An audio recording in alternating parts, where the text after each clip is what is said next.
कथा में जाते हैं भोजन नहीं करना चाहिए। बिना भोजन के पहले कथा को सुनो और कथा को सुनने के बाद में भोजन करो, ताकि आलस नहीं आए, नींद न आए।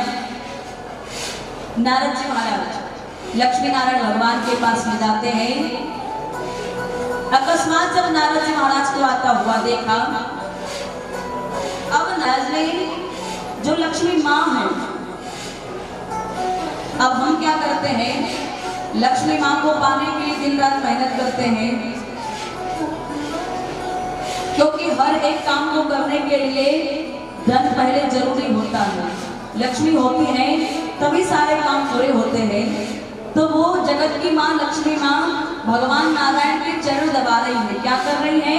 भगवान नारायण के चरण। तो मेरी माताएं बहनों, आप अपने पति परमेश्वर के चरण दबाती हो कि नहीं? है? देखो, ये हम नहीं, भगवान की कथा बोल रही है। भगवान की कथा, ये भगवान की जो कथा है ना, और हमारे जीवन की व्यथा, कोई ज्यादा अंतर नहीं है, ज्यादा बदलाव नहीं है, बराबर भगवान की जो कथा है।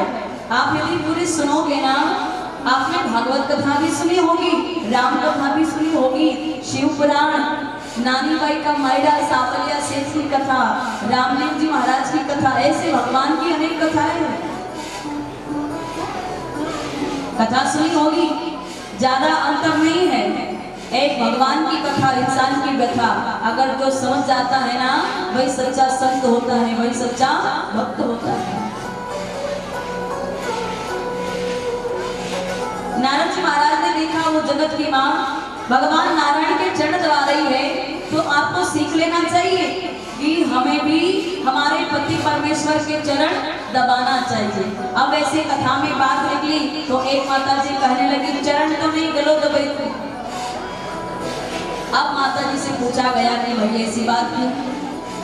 बोले लड़ाई झगड़ों गणों करें, लड़ाई झगड़ा बहुत करते हैं। भाई लड़ाई झगड़ा कौन सी गृहस्थी जीवन में नहीं होता, छोटा मोटा तो चलता रहता है।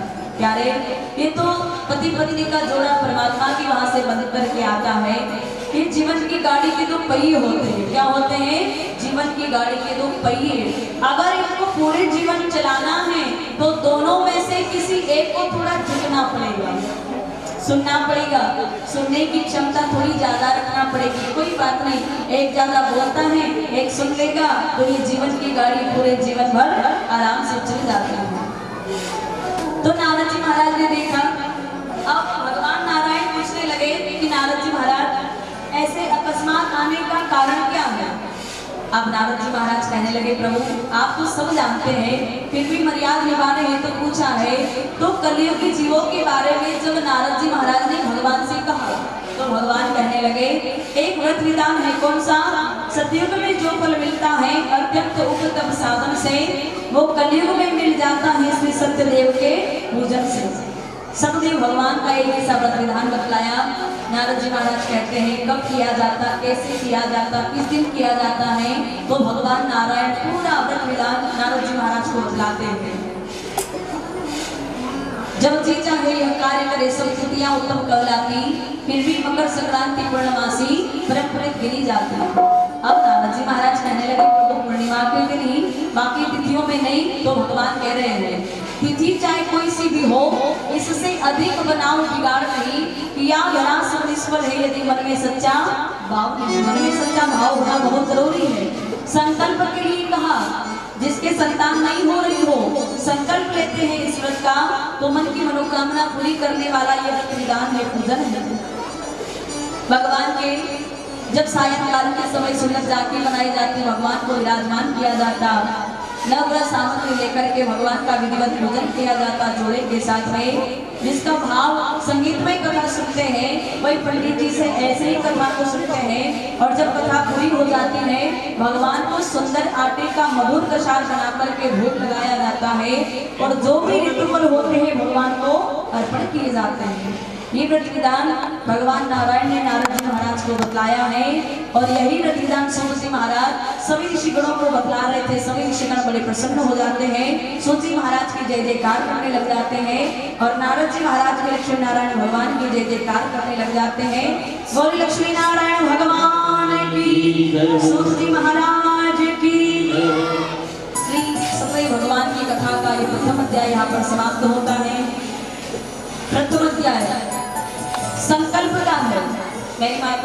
संकल्प।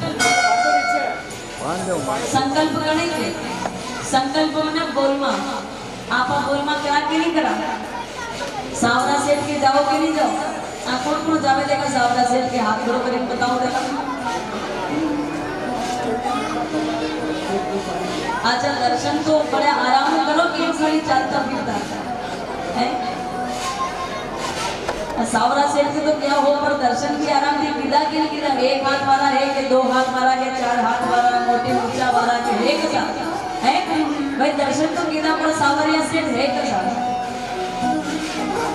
भगवान सावरा सेठ के वहां गए आप बोलमा करने गए सुंदर छवि को देखा आपने अपने नैनों में सावरिया सेठ को बिठाया है तारे नैनों में तो बिठाना है तभी तो भगवान की सुंदर छवि हमारे नैनों में बस जाती है फिर हर एक जीव के अंदर हमें परमात्मा नजर आते हैं। तो संकल्प बोलमा सावरा सेठ क्योंकि सेठों का सेठ है सावरा सेठ और बाकी सब आवाज भी यही है सेठों का सेठ सावरा सेठ और बाकी सब लागे गाड़ी पंचर है। आज जैसे टायर बाइक का टायर पंचर हो जाता ना हाँ वैसे सभी के जीवन के गाड़ी का टायर पंचर है तथा है मोटरसाइकिल का हो चाहे फोर व्हीलर का उस टायर में जब कुछ चुभ जाता है हवा निकल जाती है पंचर हो जाता है तो ऐसा तो नहीं कि वो पंचर निकालने वाला हमारे घर आता है और पंचर निकाल करके जाता है। क्या करना पड़ेगा उस गाड़ी को उस मैकेनिक वाले की दुकान पर जाना पड़ेगा और पंचर को निकलवाना पड़ेगा। अब आपकी गाड़ी में बार बार पंचर हो जाते हैं ना हमें टायर जाना चाहिए और अपने जीवन की गाड़ी का टायर का पंचर भी निकलवाना चाहिए तभी तो पंचर निकल जाता है। भगवान की कथा भी गाया करो आप और भगवान की कथा को सुना करो। ये प्रथम अध्याय संकल्प संकल्प एक नियम होना चाहिए हमारे जीवन के अंदर कि हमें रोज मंदिर जाना है। अगर रोज मंदिर ना जा पाओ तो केवल आपको इतना ही करना है कि अपने घर के अंदर जो बड़े बुजुर्ग होते हैं राम कथा क्या कहती है प्रात काले उठ कर रघुनाथ प्रात काले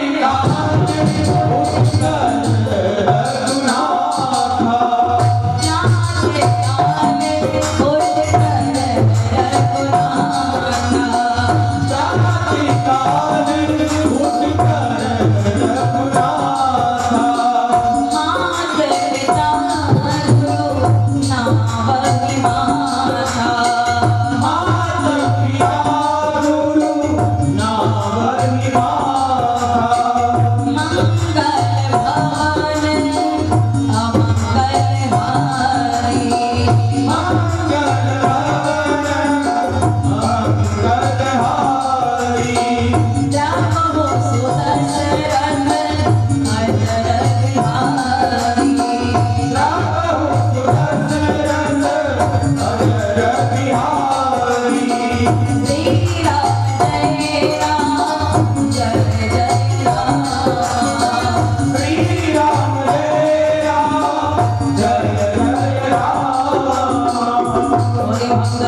प्रातः काल उठ कर रघुनाथा माता पिता गुरु नावई माता। राम जी का जीवन कैसा है सबसे पहले जब उठते हैं ना अपने हाथों के दर्शन करते हैं। प्रांगणे वस्ते लक्ष्मी कर मध्य सरस्वती कर मूले तो गोविंद प्रभाते कर दर्शनम।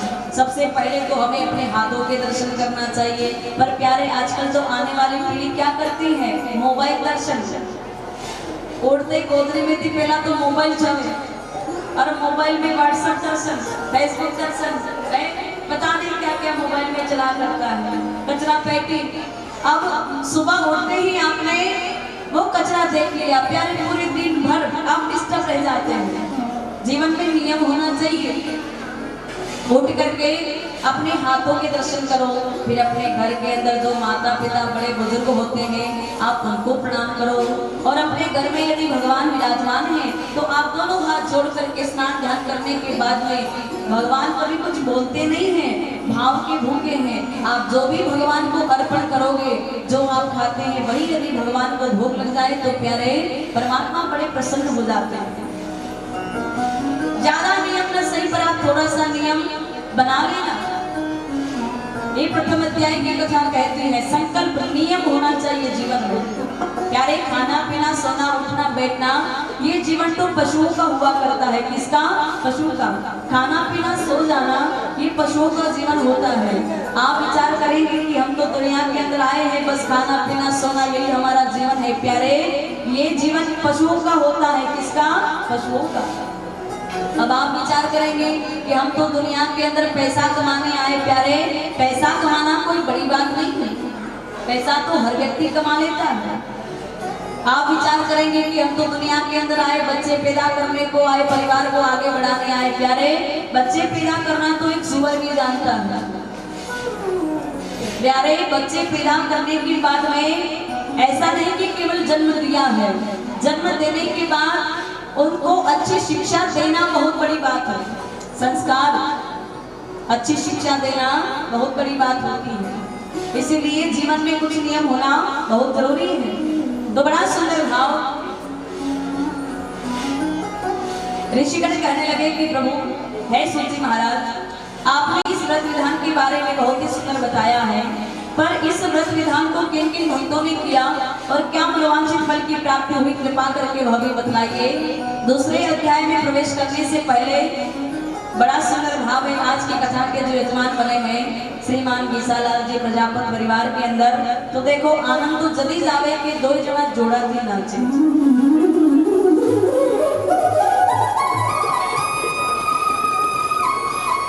आनंद कभी आएगा। और बड़ी सुंदर बात है हमारे व्यायजी साहब भी पधारे हैं जोड़े के साथ में। श्रीमान श्यामदास जी वैष्णव परिवार से, जो कि हमारे भैया का ससुराल है यहाँ पर चंदिया के अंदर, सब जानते हैं, तो भी पधारे हैं। बड़ी सुंदर बात है। तो आनंद तो जदी जावे। हाँ प्रजापत परिवार के अंदर राम प्रसाद जी हैं, हरि प्रसाद जी हैं, सभी का नंबर आएगा। पर सबसे पहले हाँ गीसालाल जी को जोड़े के साथ में नाचना है, बड़े प्रेम और भाव के साथ में, और सभी मीठी मीठी ताली बजाते हुए बोली वृंदावन बिहारी लाल की जय। मारी जीवन री गाड़ी रो ड्राइवर श्याम मंड प्यावारो रे, श्याम मंड प्यावारो रे।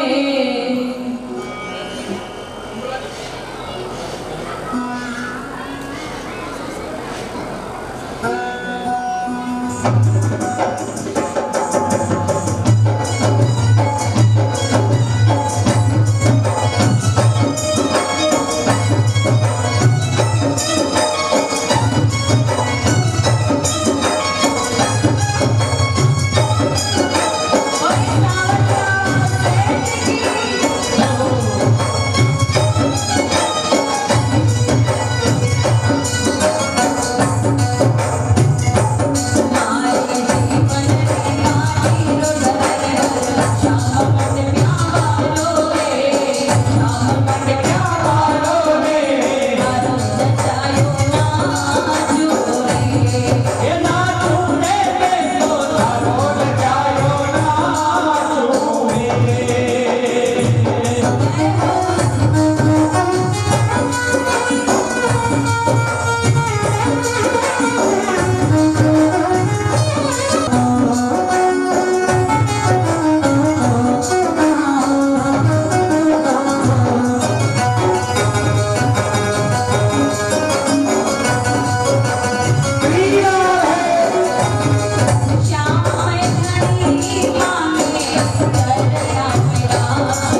सांवरिया से भगवान की लक्ष्मीनारायण भगवान की।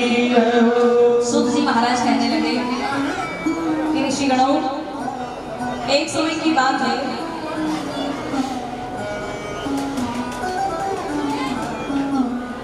था एक ब्राह्मण शतान जो दुख में समय बिताता था, करके भी भिक्षावृत्ति वहाँ भर पेट नहीं पाता।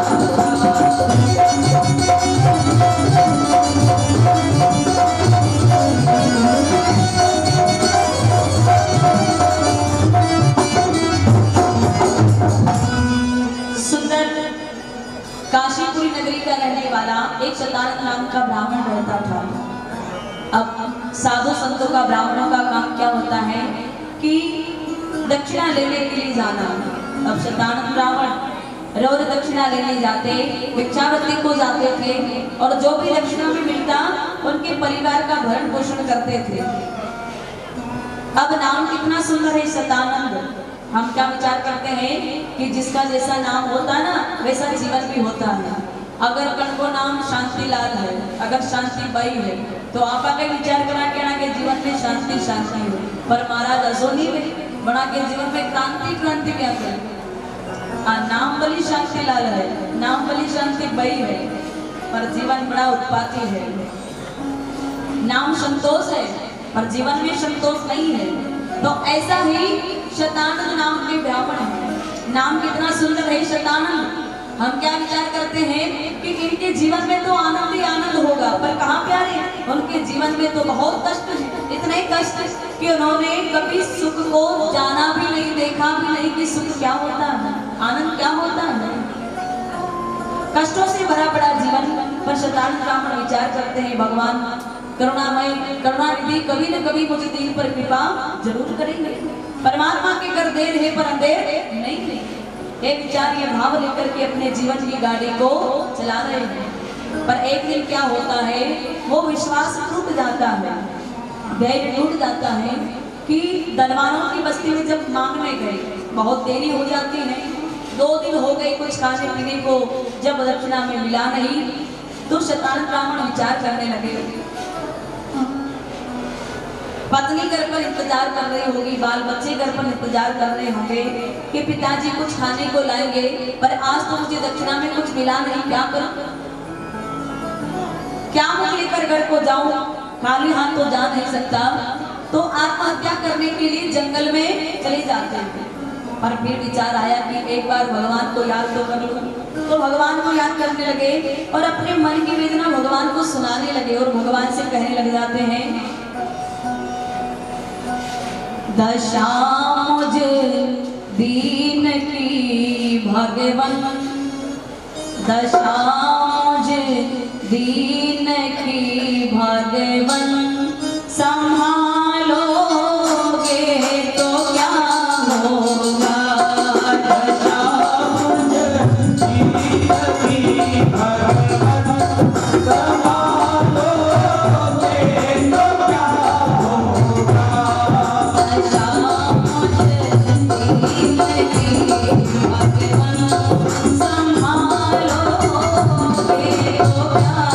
होगा।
इंतजार कर रहे हैं, पर खाली हाथ कैसे जाओ।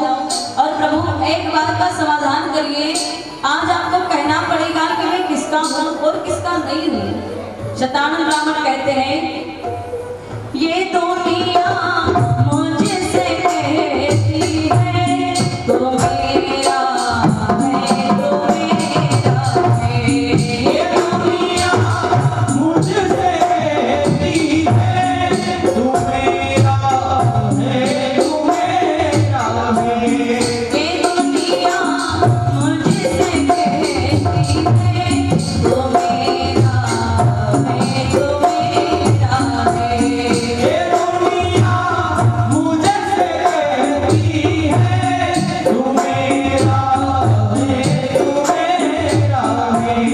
मैं किसका हो ये झगड़ा तुम, मैं किसका हो ये झगड़ा तुम, बिना लोगे तो क्या होगा, किसका हो ये झगड़ा तुम, बिना लोगे तो क्या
जय करा की आवाज नहीं आई। अगर दो नहीं बोले जय बढ़ के छोया में बोली वृंदावन बिहारी लाल की, बोली भक्त भगवान की। देखो महाराज माया माया ने तो 6 चोरियां को कर लाई। देखो आजकल तो सम्मेलन भी चल रहा है, हाँ चिंता नहीं करनी, 6 के 10 में भी जाता है। जब बेटियां बड़ी गए, बेटियां बड़ी बनी तो अपने पता नहीं चले कौन बड़ी कौन छोटी, सब बराबर दिखे। तो एक ही आते सम्मेलन में, बोले भक्त भगवान की। तो यहाँ पर शतानंद ब्राह्मण ने जब भगवान को याद किया, भगवान से करुण पुकार करे, तो भगवान क्या करते हैं, एक पूरी ब्राह्मण का वेश धर करके शतानंद ब्राह्मण के सन्मुख आकर के खड़े हो जाते हैं। मन की वेदना को पूछा, कभी भूखा रहा कभी प्यासा रहा। भगवान ने व्रत विधान के बारे में बतलाया कि ऋषियों में जैसे व्यासदेव सर्वोपरि माने जाते हैं, देवों में क्यों ही सत्यदेव आसन और आदर पाते हैं। सत्यदेव भगवान के व्रत विधान के बारे में बतलाया और पूरा विधि विधान से शतानंद ब्राह्मण को बतलाया, संकल्प की कहा। तो शतानंद ब्राह्मण ने संकल्प लिया कि आज जो भी मुझे दक्षिणा में मिलेगा, भगवान की पूजन सामग्री लेकर के घर जाकर के भगवान का पूजन अवश्य करूंगा। धनवानों की बस्ती में जाते हैं, संकल्प मात्र से आज दोगुना चौगुना दक्षिणा में धन मिला। धन से भगवान की पूजन सामग्री ली घर आए। ऐसा नहीं कि शतानंद ब्राह्मण ने अकेले भगवान की पूजा की, अपने बाल बच्चों को साथ में लिया। मेरी माताएं बहनों, हम जब भी पूजन करने जाते हैं तो ऐसा नहीं कि हम अकेले कर लेते हैं, अपने जो नन्हे मोले बाल बच्चे होते हैं ना, आप इनको भी साथ में लिया करो भगवान की पूजा में। क्योंकि अगर आप इनको नहीं बताओगे तो प्यारे इनको पता किसे चलेगा कि भगवान की पूजा कैसे की जाती है, दीपक कैसे लगाया जाता है, अगरबत्ती कैसे की जाती है, आचमनी कैसे की जाती है, आरती कैसे उतारी जाती है, भगवान से प्रार्थना कैसे की जाती है। आपको अपने धर्म के बारे में इस आने वाली पीढ़ी को बताना पड़ेगा, समझाना पड़ेगा। देखा जाता है आजकल घर के अंदर बाल बच्चे, अब उनको ये भी पता नहीं कि राम जी की बहन का नाम क्या था, भगवान श्री कृष्ण की बहन का नाम क्या था, नहीं बता पाएंगे क्योंकि आपने बताना उनको उचित नहीं जाना।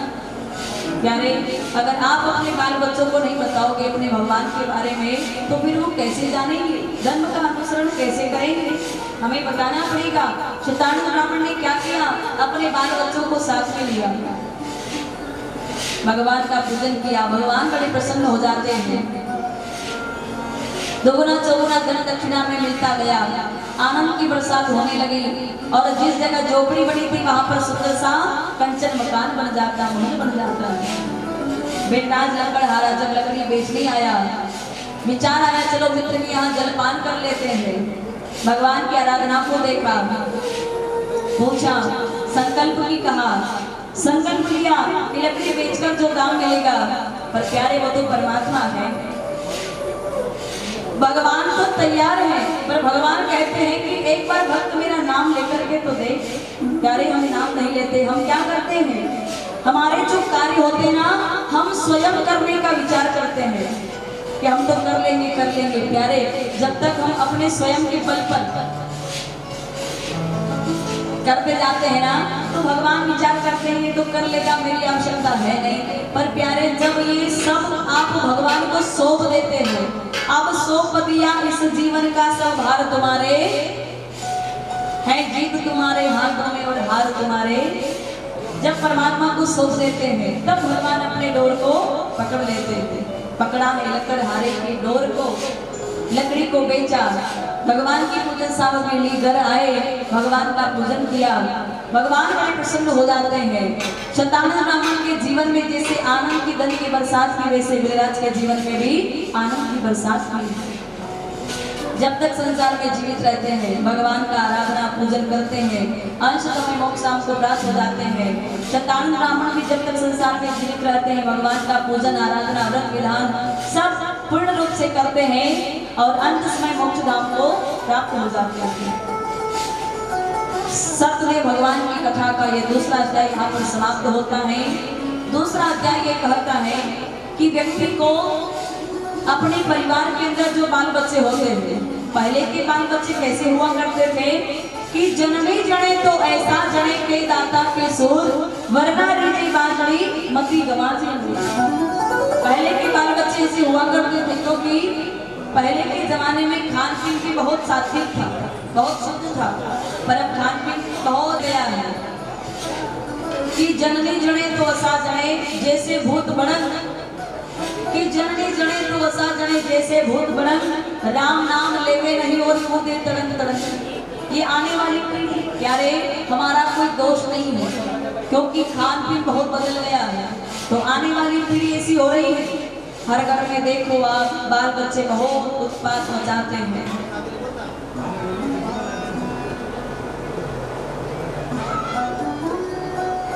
बाल बच्चे के जो माँ बाप हैं वो कुमार हैं। कुमार का काम क्या होता है, अब मिट्टी का क्या बनाना है, मटका बनाना है, चिलम बनाना है, कि नाल बनाना है, कि क्या बनाना है। चिलम बनाएगा, लोगों का जो है ना शरीर वो खराब करेगा। अगर मटका बनाएगा तो खुद शीतल रहेगा और औरों को भी शीतल करेगा। तो प्यारे, आप कुमार हो, अपने बाल बच्चों को ऐसे संस्कार दो, ऐसी शिक्षा दो कि आने वाले समय में यदि कोई देखे ना तो प्यारे कितने सुंदर गुण दिए, संस्कार दिए। ये दूसरा अध्याय कहता है और यहाँ पर दूसरा अध्याय समाप्त होता है। बोल लक्ष्मी नारायण भगवान की जय हो।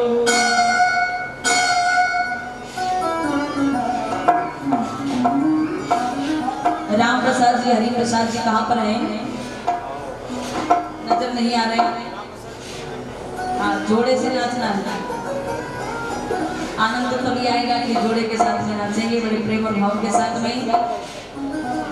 बोली मीरा के शाम की,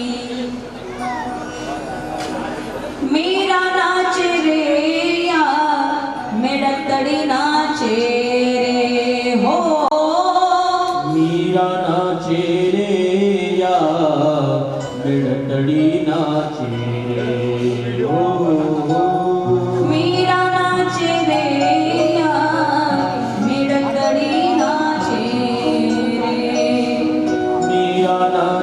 रे या मिड़तड़ी नाचे घुंघरू जय हो के घुंघरू जय हो के घुंघरू चम चमा चम चम बाजे रे हरे मंदिर रे माहे पाई मीरा नाचे रे घुंघरू चम चमा चम चम बाजे बाजे हरि मंदिर रे माय बाई मीरा नाचे मीरा नाचे रे या के डसड़ी नाचे रे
बोली मीरा की शाम की। सोचे महाराज कहने लगे एक समय की बात है, तन महर्षियों को निरख बोले सुध सुझाव, साधु नाम का वेश साज।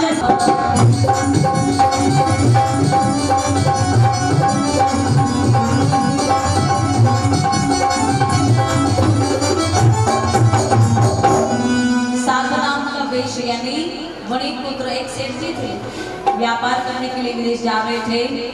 उन्होंने क्या किया, जब वो व्यापार करने जा रहे थे नौका में बैठ करके, तो को कान में घंटी की आवाज सुनाई दी। ऊंची टेकरी पर भगवान का मंदिर था, जहाँ पर उल्कामुख नाम के राजा प्रमता नाम की रानी भगवान का पूजन कर रहे थे। सेठ जी ने जाकर के पूछा, कहने लगे सेठ जी ये व्रत मैं इसलिए कर रहा हूँ कि मैंने सुना है कि इस व्रत के करने से जिसके संतान नहीं हो रही हो उसकी संतान हो जाती है, तो मेरे कोई संतान नहीं। अब यहाँ तो संकल्प से भगवान संतान दे देते हैं, पर मैंने तो विचार किया चलो संकल्प नहीं, अपन तो भगवान का पूजन ही कर लेते हैं। तो राजा ने भगवान का पूजन किया है। अब सेठ जी विचार करने लगे कि ये व्रत तो ऐसा कि संकल्प मात्र से संतान हो जाती है, तो क्यों ना अपने भी बहती गंगा में हाथ अपने भी संतान को नहीं। तो संकल्प लो कि घरे संतान मिल जाएगा तो पछे कथा वंचावा वंचावा मन હવે ચોમાસું આયરો વાવણ વેગા તો બીજવારો વંચેને રાખ્યો કે નહીં રાખ્યો રાખવો પડે મિત્ર પછી ચોમાસામાં વાવા કઈ ખેતી વંચેને રાખવો પડે जस तरह अपने बीजवारो वावा के वास्ते अपने बीजवारो वंचने राखनो पड़े, तो सेठ जी ने संकल्प भी असो लियो कि कथा वंचने राखने बोरी में भरी ने राखने बाणे काढनी पड़े। आज ने चोमासु आका वावण में का पचे काढा, ऐसा संकल्प लिया सेठ जी ने। अब व्यापार करने विदेश को गए, व्यापार करके जब अपने घर को आते हैं, पत्नी लीलावती से कहने लगे लीलावती इस व्रत विधान का मैंने संकल्प लिया। पत्नी बड़ी राजी हो जाती है, चलो कम से कम सेठ जी का भगवान के प्रति मन तो लगा। वरना बहुत से घरों में ऐसे देखा जाता है कि कोई भगवान के सत्संग में जाते नहीं, कथा भी जाते नहीं, राम का नाम लेते नहीं। और आजकल देखा जाता है जब मोबाइल आता फोन आता है तो दुनिया क्या कहती है, हाय हेलो कहती है। क्या कहती है, हाय हेलो। ये हमारे हिंदू धर्म में नहीं आता है। जब किसी का फोन आए तो आप ये कहो जय सिया राम, जय श्री कृष्ण, हरिओम, श्रीमन नारायण, ऐसे कह करके अपने बात की शुरुआत कहा करो। तीसरे अध्याय की कथा क्या कहती है, मोबाइल में हमें हाय हेलो नहीं कहना है। ये हेलो किसका नाम है, अंग्रेज की पत्नी का नाम था हेलो। किसका नाम था, अंग्रेज की पत्नी का है। हम अंग्रेज थोड़ी, हम तो भारतीय हैं।